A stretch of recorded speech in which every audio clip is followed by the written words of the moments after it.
All right, everybody, today's video is sponsored by Upside, and Upside is an incredible free app that allows you to earn cash back on gas, dining out, groceries, which I'm pretty sure applies to pretty much everybody who's gonna watch this video. So let's show you guys how to earn some cash back. All right, so the first order of business today, we're gonna go to the Upside app on my phone. 20 cents per gallon back on diesel. We're gonna claim that. I now have 4 hours to go take advantage of this offer. And as soon as I'm done getting gas, I will click paid with this card. And then in a couple of days, the cash will show up on my Upside account, and then I can use it to cash out right to my bank account or get an Amazon gift card or a whole bunch of other partners that they have that you can use to get the cash back and use it yourself. So there are over 100,000 locations where you can earn cash back with the Upside app. So cash back is just around the corner for you. There's actually $1 million being earned back by Upside users every week. And top earners on Upside are getting back as much as $300 per month. And yes, it's real cash back. You don't have to worry about points, any stuff like that. Actual real cash going back into your bank account or gift cards for any of the partners that Upside has partnered with. All you have to do is download the free Upside app to your phone, claim an offer for whatever you're buying, and pay as usual with a credit card or debit card that you already used. Follow the steps in the app and get paid. It's really that simple. All right, so now that I have finished purchasing my diesel fuel, go back to the app here, click I have paid with this card, and in a couple of days, we'll see another credit on my account. So you can see on my bigger purchases, there's $8 earned back, almost $9, $2, $2, $8. All that definitely adds up. So go download the Upside app, use the code WINWITHKSR during sign up, and receive an extra 25 cents per gallon back on your first tank of fuel. So thanks again to Upside for sponsoring this video. Let's get back into the shop and see if we can get some more work done.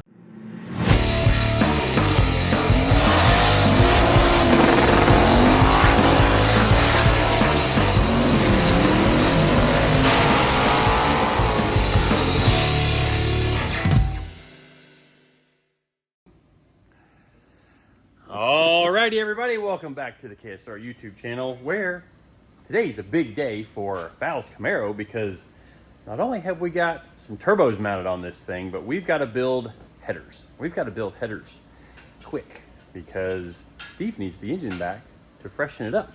So Eddie and I have been working on this the last couple of days, and check out our turbo location. And I mean, like, it's a squeeze in there, right? Yeah. Like, yeah, she's hey, can you come look at this actually?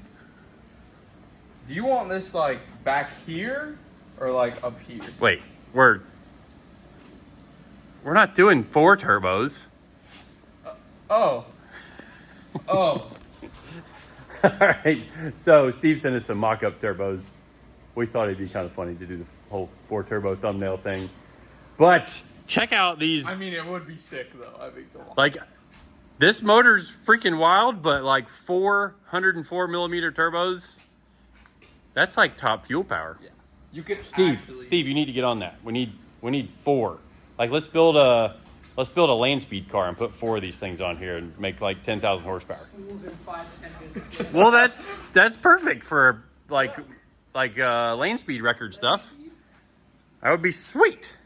Look at this wheel. So yeah, that's wild. Like, it's so, just the cut on the wheel and the, yeah. Ooh, turbo speed sensor? No, that's boost pressure. reference? Oh. Where did the speed turbo sensors speed go? should be, I don't see it. There isn't one. Guess we're not doing turbo speed. Unless there's something on the back. I'll drill it. No, I'm just kidding. That's not what that's a Kevin thing. Let's not do that. So we've got some turbos mounted, and next step is starting to modify stuff to be able to build headers. So here we go. All right, so on top of turbo modifications, Ricky is dual drilling Steve's dual throttle body billet elbow so that we can get our dual Motion Raceworks Icon 102 millimeter Throttle body's mounted. Scary. You got this. Oh, already done. You got that side done already? Yeah. Oh, shoot. So we're going to be bolting that back on here for too long, huh? Mm-hmm. Actually, you know what? You can work out the linkages on the bench. Yeah. That's And we're going to make sure that they both get wide open throttle, and then figure out how we are going to actuate those, because it's getting real busy up under the hood of this thing. And you can see already on this turbo, we have modified some things. So we started with a billet collector, and I chopped off this, which I actually have a little time lapse we'll start out with, showing you all that process. But we shortened that because we didn't need all of that engagement. I also shortened this end of the collector. I need to cut this V-band off because that doesn't match the turbo. The V-band for the turbo I machined out to fit the elbow down through it. And I have to machine the flanges, because if you can kind of see, that's a 1/2 inch thick flange. We've got our spark plug wire here that Steve wants to use. And if I put that, or if I try to put that on there, that is a problem. Steve, your flanges are too thick. And had I realized this sooner, I would have called up my buddy Peyton at Performance Driven Design, who is doing my billet olds intake. He is also doing my billet flanges for my headers, as well as flanges for the Nova, that hopefully I have finished the video by now. But that's been Ricky's project for a little bit, and you can kind of see what we've got going on over there. But Peyton does custom CNC machined header flanges, and those, while expensive, more expensive than just, you know, slicing out a piece of stainless steel, they save us time and actually save money in the long run, because I am going to have to go chuck this over in the mill and spend probably an hour machining this flange. And I've got to do both flanges, because obviously we need to be able to put spark plug wires on this thing. And machining that out is the first thing that's got to happen. So let's get to the time lapse, chopping the collectors up, as well as getting this process started. So let's go. Well, let's get fired off into the time lapse. And like I said, I was going to go back to where I trimmed on these collectors. And you can see that I welded them together so that they would stay square when I am cutting them in the bandsaw here. And I'll say, I didn't know how much I needed one of these until I actually got one. Like, we use this saw every day. Like, I got that thing from Cletus. I thought I was going to be okay with one of those bench top ones, you know, the little small deal, but oh my gosh, we use this thing so much. Now, it is a little loud, and later in the video you'll see we are all wearing headphones because we're actually running back and forth to the saw. And it's not so much that the saw is loud, but what you're cutting can be loud. Like, especially the tubing, it gets a ring to it, and it just is loud in the shop. So anyways, you can see now I'm on to machining the flanges. And actually, this is just going to be one flange on the time lapse here. And I bought a brand new ball end mill to do this because I wanted the absolute sharpest one that I could get. Fire up the old Bridgeport, and I mean, this sucker is probably older than me, but it still gets the job done. Could probably use some freshening up on some of the bearings and whatnot, but we got the flange milled down between the, you know, the tubes for the headers, and then kind of chucked it in the vise over there, and then I deburred it with a regular carbide, just kind of went around the edges real quick, and that just knocks kind of the sharpness off of the area that I machined. But all of that so that we could get a spark plug wire down into the hole and not have to worry about it getting like stuck, or, you know, working on the corner of that flange there and eventually making the spark plug wire, whenever it gets a spot rubbed into the side of it, that's potentially a place where it can leak spark. I say leak, but I was taught years ago, or told years ago by somebody who was way smarter than me at the time, that electricity is lazy and it is going to find the easiest, shortest path to complete the circuit. Same way with a spark, because if you think about what's happening with a spark and the way the coils are grounded to the cylinder head, the coil is just completing that circuit through the spark plug. So if there's a chafe or any kind of problem, a breakdown in the spark plug wire, and that spark can get out of that spark plug wire easier than it can fire the spark in the chamber with all the compression and the boost and everything, well, that's exactly what it's going to do. It's going to jump out, and then that cylinder is going to misfire, which can cause you lots of other problems. It won't make power, that's for sure, because now you're down at least one cylinder. So whatever your engine is making, divide that by however many cylinders you have, and that's how much you are now down when that cylinder goes to misfiring. Not to mention, it's not good for the rings, because they're getting washed down with fuel now because there's no combustion process. Anyways, we did that machining to try and avoid all that. And I definitely would have liked to have seen a nice billet flange on the thing for the header flanges, because we could have had a little bit of a pilot on the flange side too, instead of just landing the header tubes on the end of the flange. And that puts all of our welding in one plane, where if the header tubes pilot inside of the flange a little bit, you can get a weld on the outside of the tube, and then where the tube pilots into the flange, it might be 1/8 of an inch, say, deeper into the flange. Well, that puts your second weld offset from your outside weld, and I think that's a little stronger, but it's going to work out fine.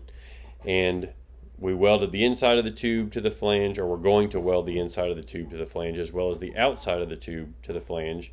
And you can see I'm welding up the back primary tube that I was working on, while Eddie was on the front tube, because we're trying to get this thing done. Like I mentioned earlier, the engine is due for pickup the day this is all being filmed, and we are needing to get this thing back to Steve so that Steve can get the engine freshened up, and then see if we can get it all reassembled and possibly bring this car down to the 2.4 hours of Les Mullets, which is in a week and a half from now, 2 weeks maybe. It'll probably be even less by the time this video comes out. It might only be a week from when this video comes out, so keep that in mind. Either get your tickets to be there in person, or check it out on Freedom Plus, and you can watch all of the live action. I won the last race at the New England 900, and I've got Taylor Ray as a partner for the 2.4 hours of Les Mullets this year. Taylor and I have come close to winning this race on multiple occasions, and man, it's been, I feel like this race owes us one, but this is definitely the toughest field that Cletus has ever had in any of his races, especially any of the 2.4 hours of Les Mullets. Like, it is going to be awesome. And then the day after that, we will have the burnout car at Burnout Rivals, and that'll be kind of the whole weekend. And then as soon as that event is over, we will be back thrashing on this car. But I don't even know if I said it, but the idea is to bring the Camaro down and have it on display with the burnout car at our booth during the 2.4 hours of Les Mullets weekend. So, kind of let the cat out of the bag there. Hopefully you're still watching the video here, and you know, if you're in the area and make it down to the 2.4 hours of light mullets, you're going to see how far we've gotten between this video and the race. Maybe there'll be another video or two on you know, this car before that event, but time will tell. We're so busy thrashing on this thing, and it needs my attention as well, that I have less time to get into my office, or less energy by the time I get home to be able to edit my videos. And you know, that's just the way it goes. Got a business to run, and then YouTube comes secondary. Well, it's even behind all the stuff I'm doing with my kids, and you know, relationships and all that good stuff. So anyways, you can see Eddie is working on the mounts for the turbos, which are not just mounts. And I will explain that later in real time. And we've done this similar deal on some other builds before. I think this is going to work out really, really well. But stay tuned, and I'll tell you exactly what I'm talking about in just a few seconds.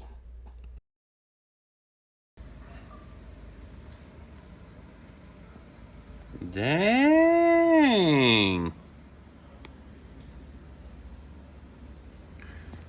I think you got the settings dialed in on the old HTP, eh? Yeah. Yeah, that's all settings, no skill.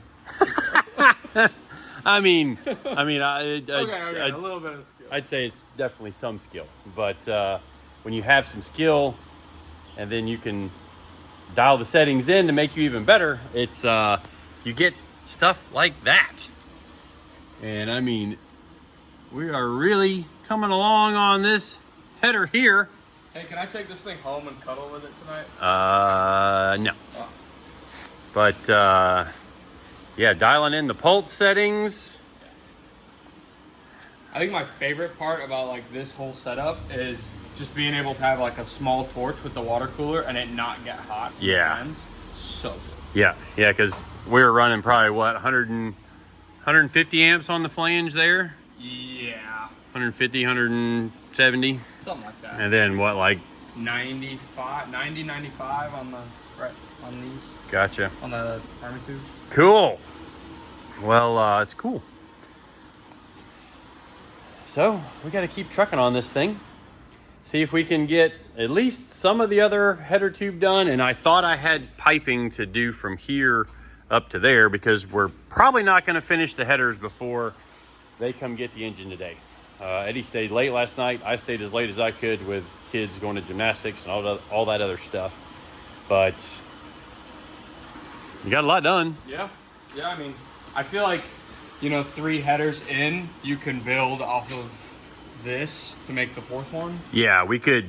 Well, that thing is, we're having to rob, which I guess it'll stay close. We're having to rob this flange and elbow, because we're using like 1 1/4 or 1 1/2 elbows on the other side because of the turbo placement. So plan is now to break this off here, because you can see we only tacked it. Take this over to the other side, start trying to get a tube or two done over there to lock that header in. You saw Eddie just a second ago in the time lapse welding up the turbo mount brace, which if you see here, this tube is actually the drain. So there's only one potential leak point for oil. Well, I guess 2 if you consider the top of it.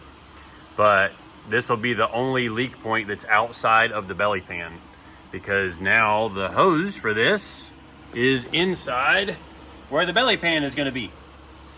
And it acts like a really sturdy, I mean, this thing is solid. That's a motor mount right there. It kind of ends up being that. Definitely it all kind of ends up mounting the engine all as one big unit.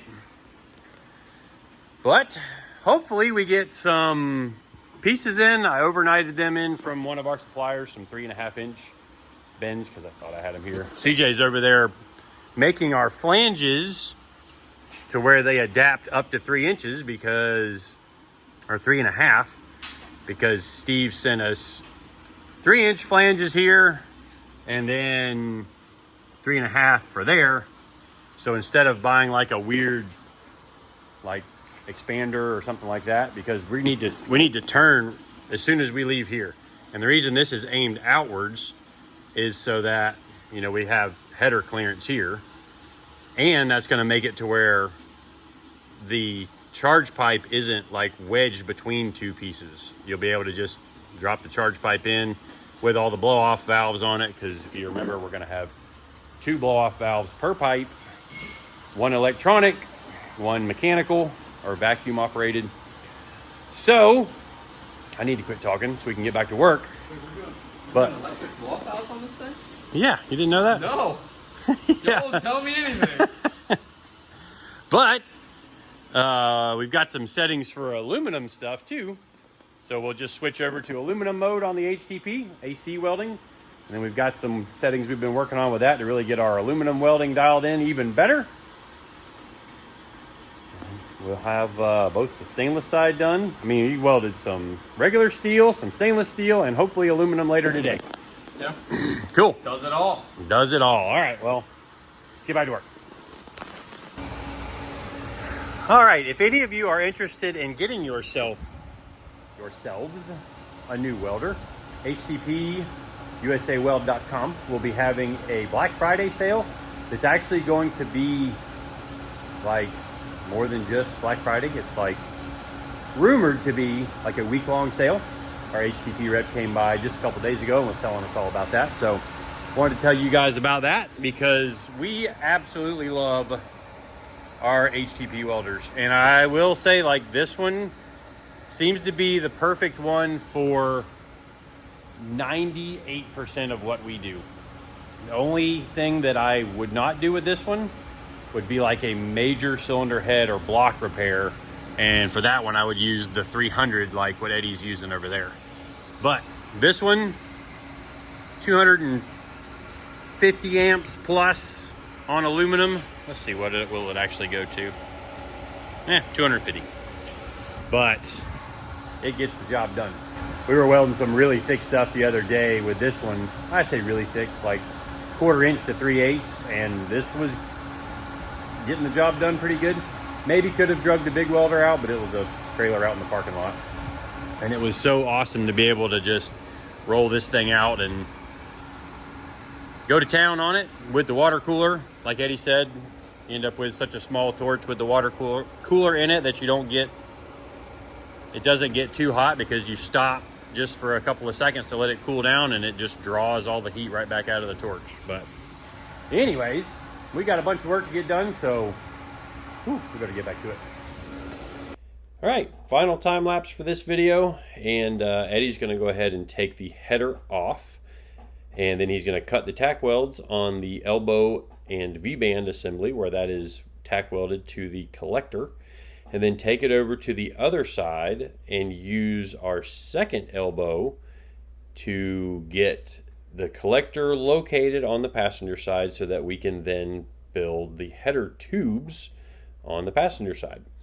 So the reason we're having to steal the collector from the driver's side right now to do this is because I needed 2.5 of the billet elbows, and I only ordered 2 because they were expensive enough just ordering the 2.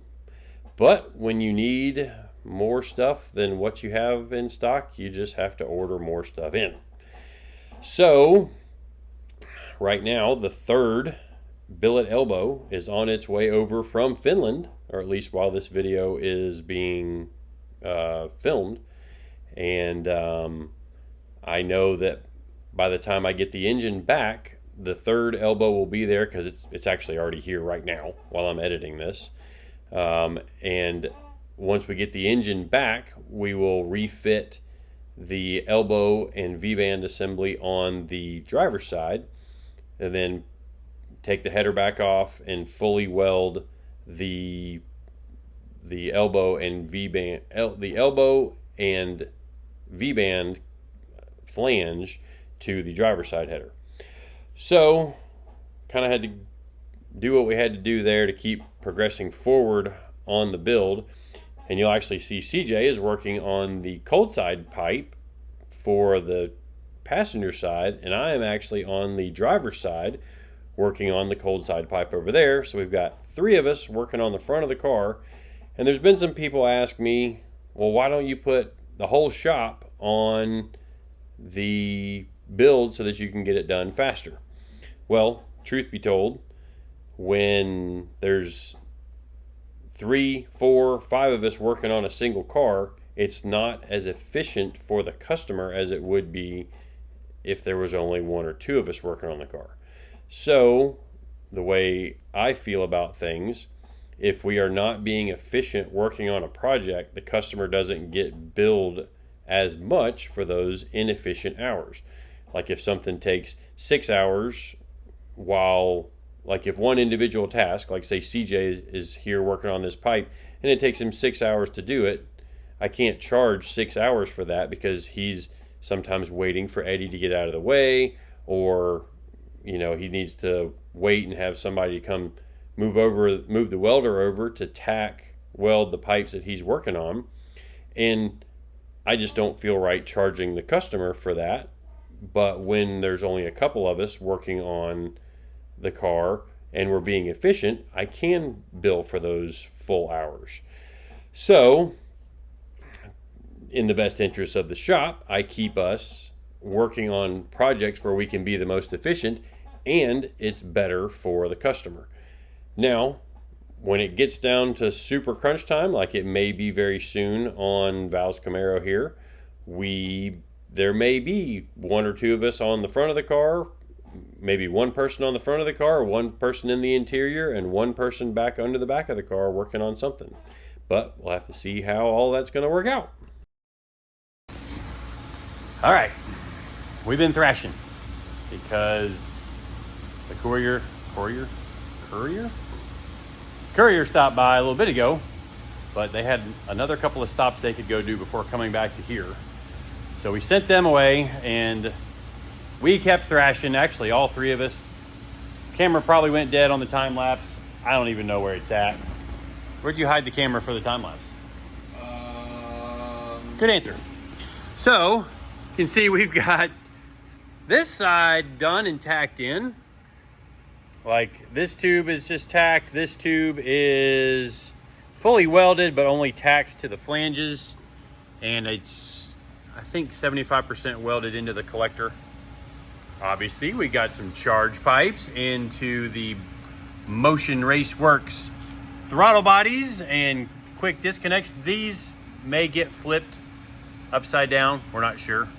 It's getting kind of close with linkage up in there, but we'll work that out. Now that we have these done, we can keep this elbow here, and it will actually, you know what, I'll take a measurement of this angle right here, because these connectors are so they have so much range of movement inside them that because these are in the same plane on each side, that whole middle section would be able to rotate around, and like it would just be loose in there. So for us to continue fabricating without the engine,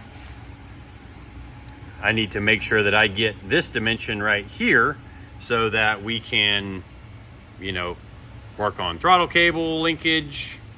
We can go ahead and probably do the blow off valves, maybe one over here, maybe another one there. I want to look and see what size they are, like how big they are. I know about how big the standard ones are, and they're fairly small. So we may do something where, kind of thinking ahead, we may put the one here, the vacuum operated one, so that driving on the street, it's venting and kind of blowing air in around where the spark plug wires are. That's kind of a thought of mine, just so that on the street, maybe we're trying to keep the spark plug wire area cool, which you can't see how that header fits because Eddie's over on the bench doing some welding to it. You can see he's got the back purge plugs in it. This smoke, the little smoke coming off, is definitely not your back purge plugs. Slightly Are melting. you melting my plugs again? You know what? For these headers, I mean, you just have to sacrifice them. Okay, in there's kind of ugly. It's not. It's blurred. Look at the camera. It's. Oh, you it can't doesn't see it. It's perfect. Perfect. Now around here is pretty good. I don't know why. Up here is pretty Maybe good. I have to stop and start the camera again. Hold on a second. There's a couple places I want to bump back. Oh, there we go. That's a little better looking. Shoo! That's pretty. Yeah, it's gonna look sick when it's done. It's gonna be sweet.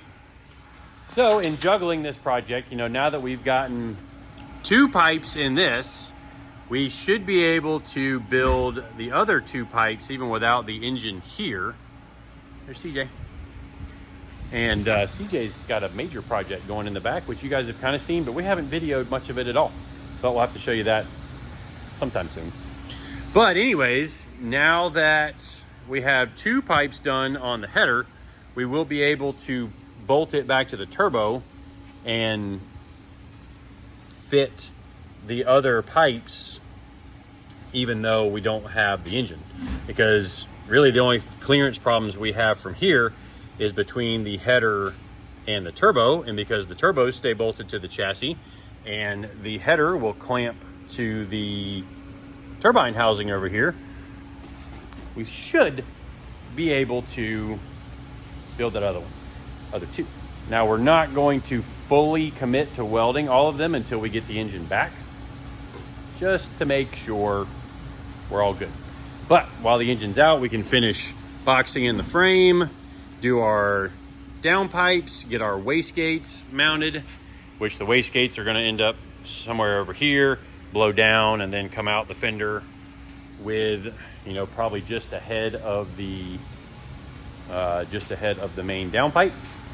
May put a V-band in the downpipe so that we can kind of change the angle of the exhaust tip. We'll see. But we've got to get this thing out of here and get the courier back over here and load this thing in a box and send it back to Michigan so Steve can get it doctored up and have it back down here to install very soon. So that'll wrap it up for this video. Thanks for tagging along, watching, following, commenting, subscribing, all that good stuff. See you guys next time. Bye.